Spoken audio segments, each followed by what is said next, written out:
Welcome to DFW Running Talk. I'm Chris Detzel, so let's get started. Subscribe to our newsletter on Substack at www.dfrunningtalk.substack.com. All right, welcome to another DFW Running Talk. I'm Chris Detzel, and today we have special guest, and we'll just call her so special that she's my wife, Lea Ivy. Lea, how are you? I'm well. How are you, Chris? I'm doing well. I appreciate you coming on. Sure. So, what we'll talk about today is a little bit about your journey, which is very intriguing to me, and I think others will really enjoy it. But you are about to run Boston for the 12th time in a row. You've run Chicago Marathon 3 times. You've run New York once. You've run Berlin once, and you're about to do London. And we'll go into all of that here in a minute. Is that fair? Yeah. Yeah, perfect. So, tell me a little bit about you, Lea, and your journey in running, how you got into it. I think the thing that's maybe most special about my running journey is that I don't have any special running talent. I'm just willing to work harder and for longer periods of time than most people. And that paid off. I did not run in college. I didn't even run in high school more than I think I ran track a couple of years in high school, maybe freshman, sophomore year, but most of my running started in middle school. And I grew up in a very small rural East Texas town. We didn't have a cross country team.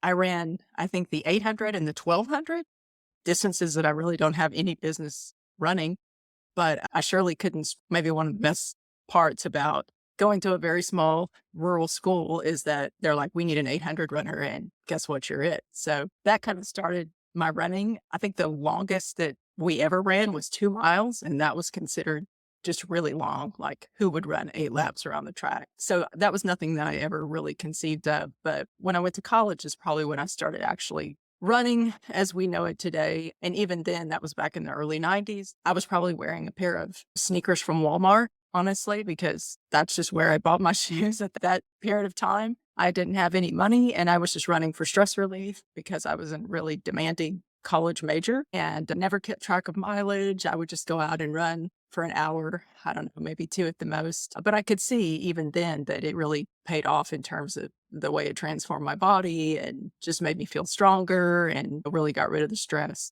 And then when I graduated and came to work here in Dallas, I was working graveyard shifts, really didn't Hold on. run. Did you ever do any races or anything like that No, in college?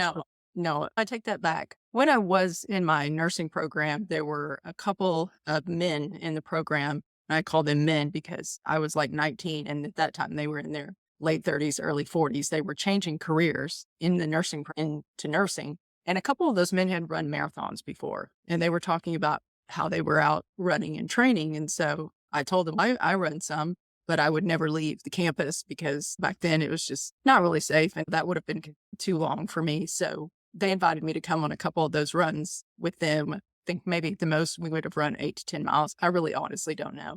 I never kept up with it, never thought to even ask how far we were running. But there was a half marathon that they held in Nacogdoches at the time. Again, I didn't know anything about that. And I was like, a half marathon? There's no way I can run 13 miles. Like, I just don't think that's possible. But they're like, oh, yeah, you can with what you're running. I did run that race. I can't tell you what my time was. I don't even remember the name of the race. I almost died. I remember thinking, this is so far. Oh my God. I know I didn't take anything. I don't even think there were gel products or anything back then. I certainly didn't have anything. I didn't carry any water with me. There might have been a water stop or two. Who knows? But I ran it and I finished it and I survived. And I did think at that point, maybe one day I'll run a marathon. I don't know. Maybe one day. And so when I Idea was moved down, planted. yeah, the idea was planted. Yeah. College, you run the half marathon. Yeah, and that was just a one-off thing. It certainly didn't spur me on to do anything more at that point. I thought maybe one day I can do a marathon. So when I moved to Dallas, I was working graveyard shifts, and I certainly wasn't even running as much as I did in college because I was starting my new life as an adult. And, I was going to the gym and things like that, probably running just recreational, maybe 3 or 4 miles here and there, no type of structured program. And really didn't do any major running until I guess it was May of 2006. My maternal grandfather died, and he had been a miler, and he went to college actually on a track scholarship. He was a big influence in my life as a young person and had always encouraged me to run and things like that. But I didn't get any of his speed. But I thought, this is my year that I'm going to I'm going to run the marathon. I'm going to run the White Rock Marathon. At that time, it was Dallas White Rock Marathon. And I went to what was at that time Run on Mockingbird and signed up for their training program and ran the White Rock Marathon in December 2006. That was my first marathon. Wow. And I've been marathoning ever since. So this is 19 years of marathoning, give or take maybe a couple of years, actually probably 1.5 years when I just took some time away because I just had not really injured myself, but it just took the wind out of my sails. And I just wasn't really, my head wasn't right to be where I needed to be to train properly. That first marathon, though, did you feel like first, I mean, you were going to run on, did you feel like you were properly trained? Did you do well? Absolutely. Yeah. No, they had a great program back then. And I'm assuming they still, I know that Run On doesn't exist in the same way now, but they did. They had a really good program. Even at that time, I didn't own a Garmin, or the very basic Garmins were there at that point. Like our pace leaders, I remember they had these mysterious watches called Garmins. And I was like, I don't know why I would ever need something like that. There's no reason why I would need that. I just showed up and whatever they said to run, that's what I ran with. I didn't even have a watch. Like maybe I had a Timex or something like that. It's like a stopwatch type thing, but it never occurred to me I never tracked my miles. I didn't track my pace or whatever. When we did our speed work, I would just try to stay up with pace leader. So at that point I was in like the 4-hour marathon group, and it worked because I ran 4:05, and yeah, I didn't make it under 4 hours, but I was just happy to just complete it. I couldn't believe that I ran 26.2 miles. And yeah, at the Impressive. end, I thought I was going to die, but I didn't. And then so the seed was really planted then that, yeah, I can probably do this faster if I just keep training. And in 2007, I ended up moving to Houston, and I did go sub 3 like the next year in Houston. I got in with the training group down there. Sub 4. I'm sorry, sub 4. Yes, definitely not sub 3. But I went sub 4, and yeah, I thought, okay, I'm on the trajectory. I'm doing well now. And at that point, I had learned about Boston, but I still was like, I'll never be fast enough to do Boston. That's just, I couldn't conceive of that. It's like, that just seems like it's way out of my wheelhouse. So I didn't even have that as my sights. I was just trying to chip away at, okay, every marathon, maybe I can get faster, but it didn't work that way. In fact, it went the other way. I started getting slower and just not having very good races. And looking back on it, it was just a matter of I was not training properly. I was not doing all the structured speed work that I should be doing. I was not fueling myself properly. And that meant like during the runs, but then also just my nutrition on a day-to-day basis. Not that my diet was terrible, but I just wasn't doing the work that I needed to be doing. And I think that was the time that I developed like some aches and pains in my right hip and lower back. And I ended up going to PT, and I didn't have to stop running for 3 weeks, only about 3 or 4 weeks. And then I realized, okay, now I have the tools that I need to do this properly. So a lot of it was just some strengthening. And I had been in the gym. I've always been somebody who's enjoyed the gym and who likes to lift weights, which is not common among runners. Most runners just like to go to the gym because they have to. But I really like being in the gym. And so I was very compliant with my exercise program, and I got right back to running pretty quickly. And then it was, I think, probably January 12. I got in with a small group of people down there that were training. I want to compare them to like what the co-op is here, the White Rock Running Co-op, although Yeah. this was only about 30 or 40 people at the time. It's not near as big as what it is here, but they were just a small group of individuals who would meet 2 or 3 times a week at different locations in Houston where I was living. And then we would roughly follow a training schedule. People were training for all different things, be running with somebody, but maybe not. It just depended on whoever showed up. But we would put fluids out for each other and things like that. But the thing about this group that was really special was that everybody was really focused on performance. And there were people there who were really fast, who were sub 3 marathoners. There were people who were trying to go sub 4:30. So it was a broad range of people. There were people who were even training for ultra marathons, which at the time I was like, nuts. I don't know why anybody would do that. But When you've done a 100 miler, we won't necessarily talk about that, but you've dipped your yeah, toes into yeah, I ultra did. running several times. Yeah. But they were all really focused on performance, whatever performance meant to them. And it was a form of positive peer pressure. There was a woman in the group who said, hey, I'm going to run Chicago this year. Do you want to go run Chicago with me? Let's enter the lottery. And I was just like, why would anybody go out of state to run a marathon? We got one right here. Why? Logical. No, I still, at that time, I still was just not really processing a lot of what happened outside of my small little world. But I said, sure, okay, I'll enter the lottery with you. Take a chance. And we both got in. So I was like, okay, all right, I have all the gear to train for this marathon that's going to be in October. And we know what the summers are like here in Dallas, summers in Houston. That's where the magic happens, is that if you can survive those summer months and doing all your long runs, and then you're going to set yourself up if you end up with a nice fall weather day, which is what we had in October of 2012. I didn't go up there with any kind of goal other than to try to beat my fastest time, which I think at that time was like 350, 351 or something like that. And I ended up running 340 and change, I think, which was like a huge breakthrough for me because at that time I was 38 in the fall of 2012. Oh, And wow, I'm I, just thinking you're 38 now. Wow. yeah, but I didn't even realize it at the time. Of course, I knew by then what it took to get into Boston, but I was like, yeah, I didn't qualify for Boston. I don't even remember because I think it was right at 340, but I was over 340. But then I had a friend mention to me, oh, no, you did qualify for Boston. You qualified for Boston 2014 because you're going to be 40 on race day in 2014. Their qualifying time was Bumped it up. 345 and I had a 340 and change. So that wouldn't necessarily get me in today now that the buffer Yeah. times are so much more strict. It actually might, because it's 5 minutes. Yeah, we've had it a couple of times where it was like 5 minutes, 6, 7, something like that. It wasn't even then, although it was competitive, it wasn't near as competitive as it is now, the buffer. Yeah, it's changed a lot. But so that just really lit my fire. Then I came back to Houston and then I ran Houston in 2013 and I shaved another 5 minutes off. So then I was like, all right, now it became a quest to get as fast as I could. And then when I moved back to Dallas in 2013, I joined the Dallas Running Club, which is where we met. We did. Tell that story real quick from your point of view, how we met. We met when I came back to check on you when you were lagging on a long run. And I thought, that guy doesn't look too good back there. Maybe we should give a check on him. So the way I saw it was I was running my first time to ever run 9 miles at Dallas Running Club at the start of the season during marathon training. I don't know why I was thinking I was going to run a marathon. I did, but anyways, so probably the last mile, 2 miles, I was really just struggling big time. And I was like, let's just figure out how to get home later. We're back to the thing. And then you turned around and you met me there. It's history from there. No, yeah, Well, it's not it was really history from it was there. about a year later before we started dating. But yeah, yeah.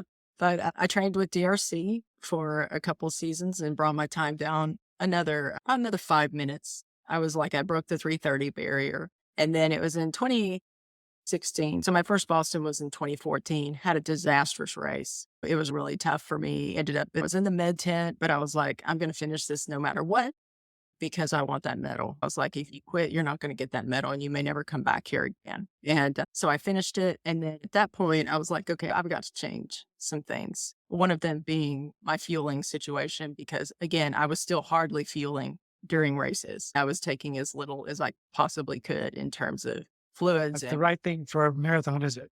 And if you want to get faster and you want to race, you can run a marathon on fumes if you want. It's not very pleasant, but you can't race one well without fuel on board. So I went to see a sports dietitian, Eve with NutriWorks, which I know a lot of people have worked with. And she really helped me learn about proper fueling and my nutrition in general. I wanted to change my body composition. And that was I another. remember that, by the way.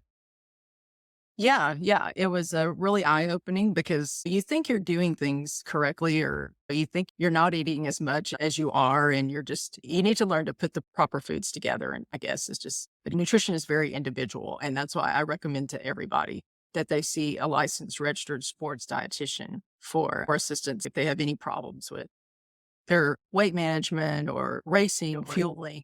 It's just been invaluable. And I've gone back to see her and I've seen Maria there over the years. And I would recommend any of their practitioners because they're just excellent and they're experts. By the way, they're not sponsoring us. No, but I know that's one piece that a lot of people struggle with or that they don't. Cool. Yeah, it's not that. They know it's important, but they'll go and spend a lot of money on shoes or things like that. But then you're not spending money on solid nutrition advice or coming up with a solid plan for, yeah, how to get through a race and what to do. And it's been a big factor for me. I still struggle with fueling during races, and that's on me. I'm someone who does not like to eat or drink when I run, period. I just don't like it. I've always struggled with it. Yeah. So But you do it. I shouldn't be running long distances if I don't want to eat or drink during runs, but it's critical. You have to do it. So yeah, so here we are now, 2016. So I guess it was 2016. And so that happened. And I said, I'm getting a little burnout. I'm tired of of watching the clock all the time. At this point, of course, I had the Garmin and I was hyper focused on pace. And I was like, I'm really tired of this. I ran a 50 mile. I think I ran my 50 miler. I ran a 50 miler in 2016, I think it was, or maybe it was 2017. I don't know.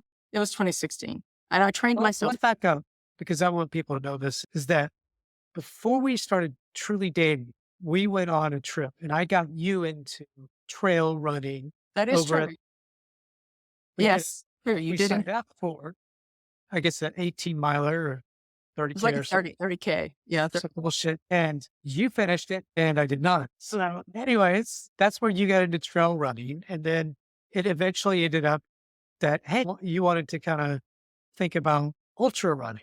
And then you said you did Yeah. that 50 Yeah, that's mile. true.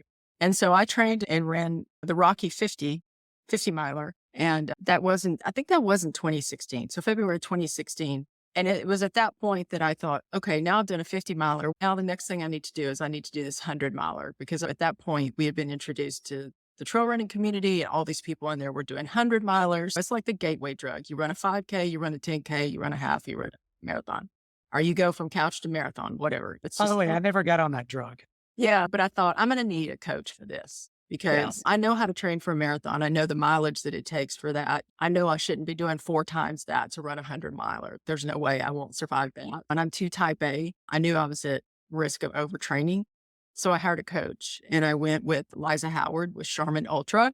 I wanted somebody who was familiar with both running road racing and trail racing because I obviously do both. I do a lot more road running now, and I've always done a lot more road running than trail. Yeah, so I chose her for that reason, and also just because I looked at her resume and it was very impressive. And we hit it off when we had our coaching call, and she understood my goals. She was a woman close to my age. She had done a lot of impressive things, and I will credit her. I was coached by her until recently for 8 years. And I will credit her with helping me to stay healthy and for reaching my PRs. And because she individualized my program and she really revolutionized the way that I approached my training. At that point, I started training on my own, which is what I've primarily done for the last 8 years. And there's been a lot of sacrifice in that. And there's some things in that I didn't like, the fact that I was training a lot on my own. But when you're following an individualized plan, it's really hard to run with other people if there's not somebody that's running like your exact and really close to Your what you're. training program, Yeah, basically. like I have an individualized plan. That's the whole point of having a coach. But I think that one of the things she taught me that was just most important and that I encourage everybody to do now is I don't train by pace anymore. I train by effort. And when she first introduced me to that, I was not resistant. I was willing to try it, but I was just like, I don't know what you mean. You want me to run for 20 minutes at marathon pace effort. What pace do you want me to run? I don't know what pace to run. And she was like, I don't want you to run a certain pace. I want you to run what you feel. You should be able to, you should feel in your body what a 5K effort is, what a 10K effort is, what a half marathon effort is. You should be able to change those ears. And even now, after running as long as I have, that's difficult for me to manage, but it's a constant challenge. But it also helped me get my eyes off the watch, stop watching the watch. Everybody wants to watch the watch. You pace a lot of races or you pace people in groups and everybody's concerned about, we're going 10 minutes and 10 seconds too fast. We're going 10 seconds too slow. Oh, the only person that needs to worry about that is the person pacing. And everybody else. I was worried about it today at a DRC run. We're doing 12 miles and the guy was doing like 8:15s. I'm like, hey man, we're supposed to run 8:30. Why are we running 8:15? Well, Anyway, see, I could tell you that with my body because I do know when I'm running, I'm like, okay, I know this is not like how I feel when I'm supposed to be running an easy pace. If I can tell you that because I know how I feel now with that. But that was really invaluable. That and trail running taught me to stop focusing so much on pace focus on effort. That those two things were really big for me. And they helped me really rethink the way that I was training. And it helped me not to overtrain too, right? Because it just a lot depends on if you're going to go out and do speed work, that's great, but you can't always hit certain paces in your speed work. And that could be totally unrelated to your conditioning level. It's impossible to hit like your ideal marathon pace when it's 85 degrees outside and 70% humidity. Like it's just a fool's errand to try, but you can hit the effort. Like you can hit the effort of what that feels like. And if you can do that, you're achieving the same thing. So that's really that's still the way I I'm want to go trying. back because I think this is important. Is that so? You went to this sports dietitian first and spent a lot of time and effort for months and months, literally.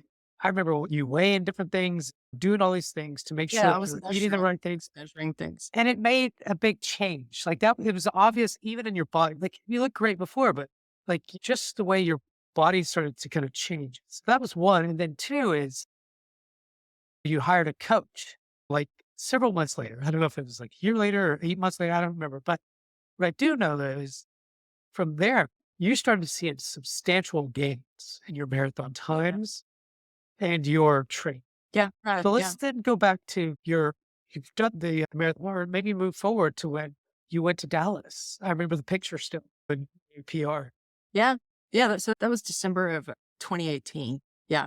The goal had been for me to PR at Wine Glass, which was back, I think, in October that year. But as luck would have it, I hardly ever get sick, but man, something got its fangs in me like the week of that race. And by the time we got up to Corning, upstate New York, I could barely speak. Like I had bronchitis, just really bad. It's like, I'm running this race. We flew all the way to Buffalo, New York, and now we drove, 3 hours to get to this small town. Everybody says this race is point to point. It's a gentle downhill. I was like, this is PR territory. And I was just sick as a dog. And I still ran a sub 3:30. I remember you running a lot of 330s, and then eventually you got to 320, started to even get better than Well, the that. goal there was I was going to try to hit 320 there. Like my PR before that had been 321 flat in Chicago. I think that was in 2014. And I was like, I went to that with you, right? yeah, that was our first away race together, I think. Yeah. Yeah. And then I was like, I got to get under 320. And I was I was going to do that at Wine Glass because I was like, this is You're ready. Yeah, I was ready. It's a point to point. There weren't going to be a lot of turns. It wasn't that screaming downhill at the Revel races. It's just a gentle downhill. I'm like, I can handle that. And then I just got that. It's like everybody has a story of getting sick before a Look, race. something. I'm lying enough. And yeah, so I still did fine, but I was like, huh. But when I got home, Liza, my coach at the time, said, I'm just going to say this now, and I don't want you to feel any kind of pressure, but I think that you have the fitness and you didn't go all out there. If you want to turn it around and let's see if we can race Dallas, which was at that time about, I think maybe 8 to 9 weeks away, we can do that. And so I said, okay, if you think I can do that and it won't just dig myself into a hole, then I'll do it. And so we did. I took a little bit of downtime or whatever, and I got back on the horse. And I thought, Dallas is not the easiest race to PR. I was like, I don't know I love Dallas. I've run Dallas multiple times. I can't remember if I've done it 5 times or 4 times, the full. I've done the half a lot as well. But I said, oh, okay, I'm going to go all in. I'll go all in for Dallas. We'll see what we can do.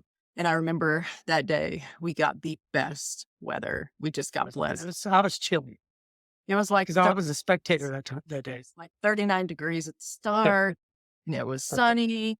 And yeah, I felt great. And I ended up finishing at 316 something. And I was just overjoyed. I was like over the moon. I was like, I cannot believe this just happened. I survived that hill on Winstead. And it's just, I was like, it was my hometown race. And then it also just gave me a confidence boost as, okay, maybe I could go sub 315. Like I never thought, like it just recalibrated what I thought I was capable of. Because at the time I was like, man, if I can just get under 320, I'm going to be on top of the moon. I don't have to work How old hard. were you when you hit that PR? 40, 43, 40, 43, 44, 43. I can't do it right now. I do know how old I was when I PR'd in Houston, which was in January 2020, before the world fell apart. If you remember, 5 years ago. I was sick as a dog that day. Yeah, you were supposed to run the half and you didn't even run the half because you were really sick. Probably I you was had in the bed the whole time for probably had COVID and didn't know it. yeah. We didn't know we didn't know about COVID until 2 weeks later. I mean, it was I here, think we but knew. but I dipped right under 315, At 314. Yeah, 55, which is, whatever. yeah, It's still 314. right under 315. And not in super shoes, I might add. And now when I think about it, I'm like, I don't even know if I could race it without super shoes. But yeah, it was a beautiful day in Houston. It's like one of those days you get in Houston. You either get really good weather or you get not so good weather. And So you're 40. I was 45. Okay. Yeah, you had great weather. It was amazing. Yeah, it was really nice. Yeah. So I PR'd in the marathon at 45. Pretty And awesome. yeah, I don't really know that I could PR again at this point, just because, not really so much because of my age now or whatever. It's just the amount of work that you have to do as you start maturing as an athlete. And especially as you become a woman who is menopausal, when all your estrogen You are? chat and things change. And now you have to work twice as hard just to maintain, much less to gain things. And this past year, well, in 2023, I had a really good race in Chicago. If I could have stayed out of the Portos, I probably would have dipped under 315 again, but I ended up running 321 and change. And I wanted to ride that high, into 2024. I was going to turn 50. I was going to race even harder. What was it, Icarus or whatever? I did. You fly too close to the sun and then you get burned. I started feeling that in the spring of 2024. I started having some nagging pain in my like butt cheek where it connects to your hamstring. And you're just like, it's just an aches and pains. I've been running marathons for a long time. Something always hurts or whatever. The pain just migrates around, except this kind of stayed and was a little nagging, but whatever.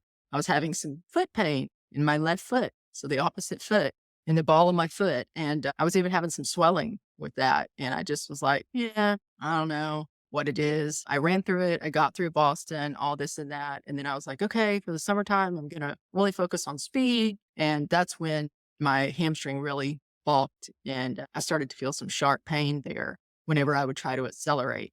And so I said, okay, I got to stop and see what's going on. So that sent me through an odyssey of seeing multiple doctors, multiple opinions, MRI, everything just turned out to be chronic and not really, maybe overuse, but just nothing was acute. It wasn't something that had just happened, or it's not like I tore a ligament or I did tear a ligament in my foot, but it happened over time. It was just chronic tearing. Same thing with, I just had some tendinopathy. And so anyway, it'd been in PT. I've been doing like diligent PT basically for the last 6 months of 2024. I cleared my racing schedule. I was supposed to race Indianapolis last November. So I canceled all of that. I just canceled everything.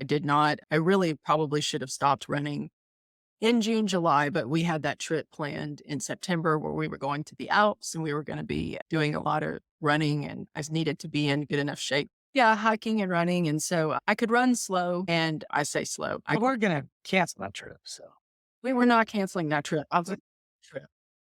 yeah, That was not going to happen. we would have if No, we would have been really hurt, but you are. but we had a wonderful time. But I had told myself that the last day that we ran there, I was going to stop running for a month. I was just going to, I tried everything else, but I'm just going to stop running. And so I remember it was Friday, September 13th. And that was the last day I ran and I actually took 5 weeks off. I did not run at all for 5 weeks, which is the longest stretch that I have not run in over 12 years. So it was quite an eye opener for me.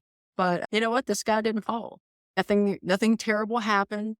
I didn't So I think gain there's a few important things to go back. So one of the things is for 12 years, you were not injured at all. Maybe some. That's true. Aside from regular aches and pains and here and there, I might have, but no, I did not have any type of sidelining injury. I did not have to take any extended time off. So yes, and I credit a lot of that to smart training. And that's because I had a coach who was very attuned to my particular running style, my life, what's going on. And I agree. But things that you're not bringing up is the weight training you've been doing, the stretching, all of those things. I didn't coach. We didn't do a lot of I didn't do a lot of stretching, to be quite honest, all throughout. I am like the world's stiffest. I'm a like 10-1. And I was that way before I started running. And we all know that if you run long distance for a long time, it just makes you stiffer and stiffer. So if I could go back and change some things, I would have done some stretching. Now, I'm not saying you have to do yoga. If you do yoga and you like it, great. I wish I liked it. I don't. I'm not going to do it. I will do some certain stretches that like my PT has showed me and some things that I also worked with a personal trainer for about a year and a half. And she showed me a lot of mobility things that I could be doing. But those are things that I started to slowly incorporate. But I will say that I have always spent time in the gym. So I did go to the gym and do those things as well as run for the last 12 years. So I haven't just run. So yeah, I think that made a big difference. Also, my diet was a lot better over the past 10 years. And that means eating enough calories, also eating proteins and fats and carbs, and not just a bunch of carbs or not a lot of processed food if I could avoid it. So yeah, I think there's that. I think some of it's just a little bit of luck and genetics. Some people are just a little bit more injury prone than others. But yeah, overall, I think you have to really, I don't overdo it in training. I'm a big proponent of running slow, whatever slow is for you, until it's time to run fast. And I do think that most people run too much too fast and it catches up with you. It does. You think it doesn't in the moment because it's easy for you, but it all adds up and then it's a lot of stress on the body. So one thing that when I pace runners or like when I worked with DRC and we would have runners in a program, I would try to explain to them, you're not going to gain anything by running your easy runs on the fast range of your easy pace. If you're supposed to run anywhere from 10 to 10:40, running at 10 all the time doesn't mean you're going to be a faster runner. What matters is if you can do the whole training program, but be well rested enough to absorb all your speed work and things like that's what's going to get you faster. You have to marathoning and racing marathons is hard. There's a difference between racing a marathon and running a marathon. And if you want to race marathons and you want to do well, you have to follow a structured program. And you can't just be out there doing every run on the fast range or the fast end of your pace range or whatever it is. You should be running easy when it's supposed to be easy. You should be running recovery when it's supposed to be recovery. And you should be running speed when you're supposed to be doing speed. And I pretty much follow that, but I'm a rule follower. Yeah, you are. And I like to run with groups. I do. And I've started running more with groups, but my program is less structured now. I knew well enough when I was training to hit the particular goals that I was trying to hit. I couldn't run with other people or people would sometimes ask me, what pace are you going to run? I don't know. I'm going to run an easy pace. That might be. I'm going to run whatever feels easy to me. It might be 10 minutes a mile. It might be 9 minutes a mile. I can't tell you that until I get out there because maybe I'm really tired from the day before because I did speed work or I stayed up late or I had a really hard day at work. And so tomorrow's easy run might be slower than it normally would be. It doesn't matter. It's an easy run. That's right.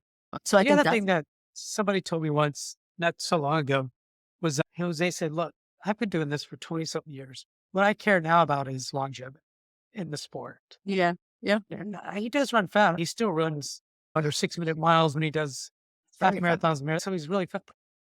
We'll go out on a Sunday and then we'll run a 10-minute mile, like for 10 miles or something like that. It's just, Yeah. there's no reason to run that fast.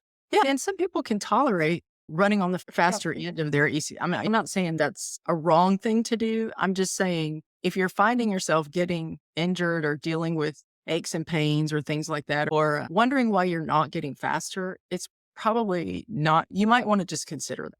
Think about it. Because it's very easy to do, to just run too much, too fast.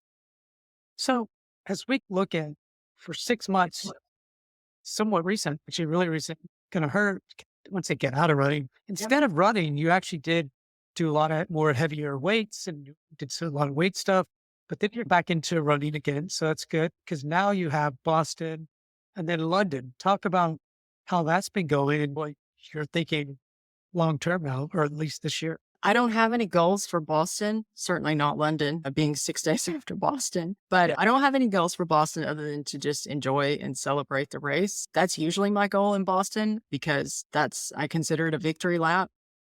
I never set out really also to run consecutive Bostons, But after 2 or 3 times, I was like, See if okay. you can streak it. Yeah, I was like, maybe I can streak this. I started learning about people who streaked it. And then it just became a personal challenge to me, maybe like a commitment that I made to myself every year. It's can you commit to yourself and to the craft of running that you're going to train to hit this goal, to qualify every year.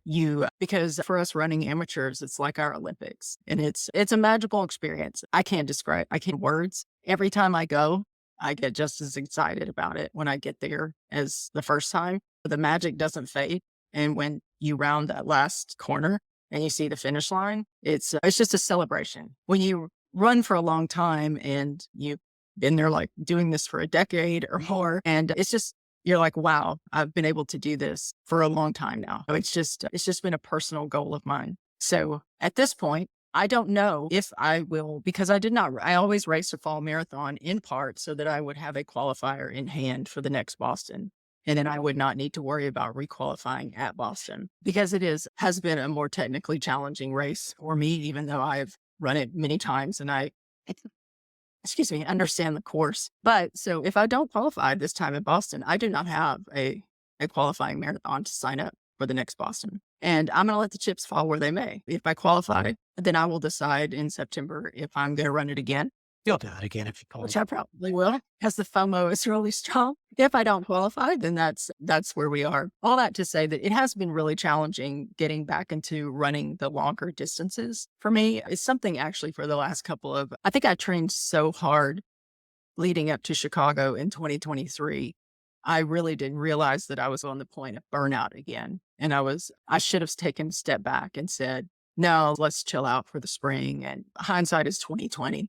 But I was already starting to feel, "Ugh, this is a grind. Like all this marathon pace and these really long runs. I just wasn't getting the fulfillment out of the training. And that is if you're not always happy in training, sometimes runs you just got to get them done.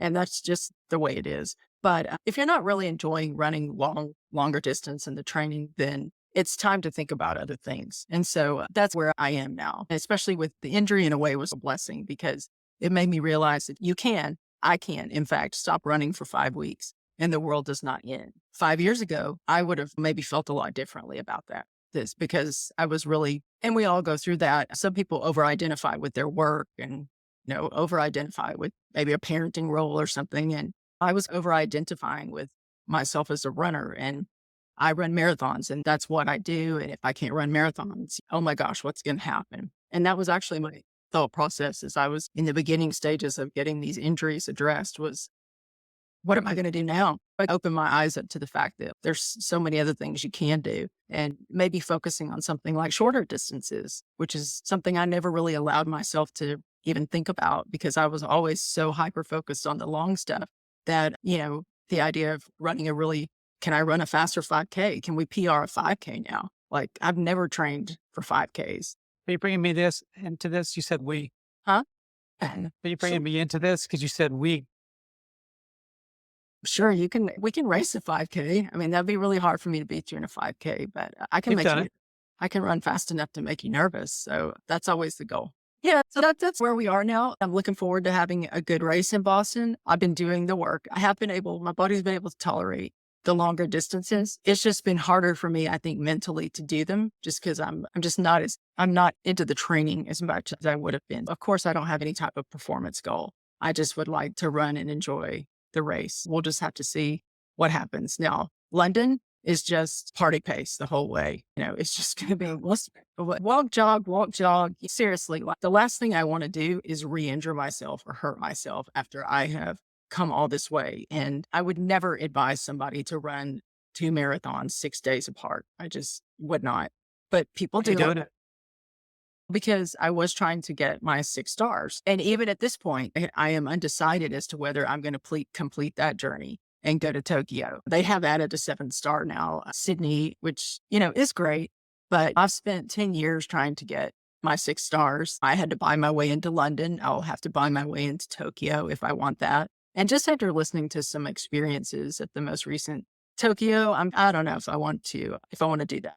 Now, that could change. I'm leaving it all up to, I'll make that decision when I get to it. But yeah, so I'm looking forward to a lot of unstructured running. after Boston and London for the first time in a long time, not having a goal race on the calendar. That'll be something kind of foreign to me, but I think it'll be good for me because it teaches me to just be less serious about my running. Not that I won't run. Of course, I'm still going to run, but I'm not going to be focusing on longer miles.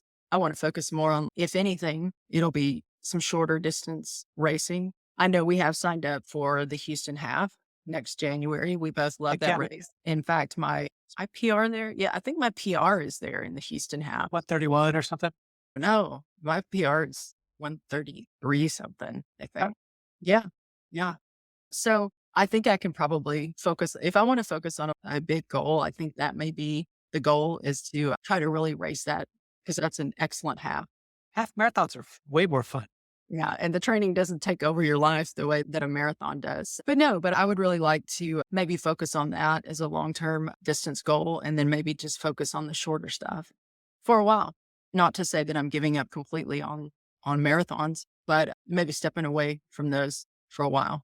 Because I also want my body a little bit of a break. Something that you've done a really good job of over time is that you've got through this before, this burnout of marathons. Now you've always run the Boston every year. So you've always had that qualifying time to either during Boston or even, I remember a time you're like, I got to do something different. And the thing that you spent for 2 years plus was focusing in on trail and ultra. And because you are actually burned out, this is a very similar scenario. And one thing you're very good, many things, but in addition to, you're very good at recognizing that. And then just saying, in a healthy way, I think, to say, let's try something different, whether it's, let's go to hardcore weight training and then do some 5Ks, 10Ks, whatever, and focus in on that. I think you will for a little while. But you seem to always come back to this marathon thinking. We'll see what happens. That's something that it's fun to see your evolution, because I get to see it all day, every day. But I get to watch it and just see you reinvent yourself in some different ways. You've done it a lot, and it's cool to see. But you've always said, I still want to go do, whether it's running or training or something, you're still in the thick of doing stuff hardcore. You're still hardcore. Yeah, inactivity is not an option for me. I'm a very active person. So if I was to sustain an injury where God forbid, they were to say, you can't run anymore, like that'd be devastating to me. I'm not going to lie. Of course, I love running, but I will find other ways. I will find some other sport, some other activity to work to excel at. I'm really excited about getting back into the gym and focusing on actually gaining strength, and like, how much can I bench press, and how much can I squat, and how much can I deadlift? And those are not things that you think about as a distance runner. You just want to be strong enough to prevent injury and maybe get your legs battle ready if you're doing a downhill or a hilly course or something like that. But you don't need to be able to bench press a heavy weight to be a runner. But I think it's cool because I've noticed, and that's another thing, when you're new at something, you notice gains very quickly when you're consistent. And I'm way past that in running now. Like, for me to eke out a second faster I have to do so much work for that. When I'm bumping up on the limits of like my fitness and my capability, it gets harder and harder to sustain that level of training when you're like, oh, you might train for months and you run 2 seconds faster and you're like, was that really worth it? Whereas you train for several months in the gym, and you're going to see if you haven't, now, of course, you're going to bump up against the same thing if you're weight training for a while. There's always else to do. We bought the pull-up bar. We have the pull-up bar in the house now. I have goals of doing pull-ups and chin-ups now. Those are very difficult to do, but it's very satisfying when you can do several of those and you realize, oh, my strength's actually improving. Always a work in progress. Lea, this has been really great. Is there something that maybe I should have asked, but that I might have missed that you can think of? No, I think we covered your whole entire journey. This has been really great having you on. I really appreciate having you on. And I know others, it's funny, because they've been asking to have you on as well. Is like, when's Lea going to get on? I was like, I don't know. Like, whenever. I think they like your post-race videos when I'm dying on the floor of a hotel room better, but we used to do that. Yeah, that was a lot of fun. So, Lea, thank you so much for coming on. Thank you, everybody, for tuning in to another DFW Running Talk. Don't forget to rate and review us. Subscribe to our newsletter on Substack at www.dfrunningtalk.substack.com. And until next time, take care, everyone. And thanks again, Lea. Thank you.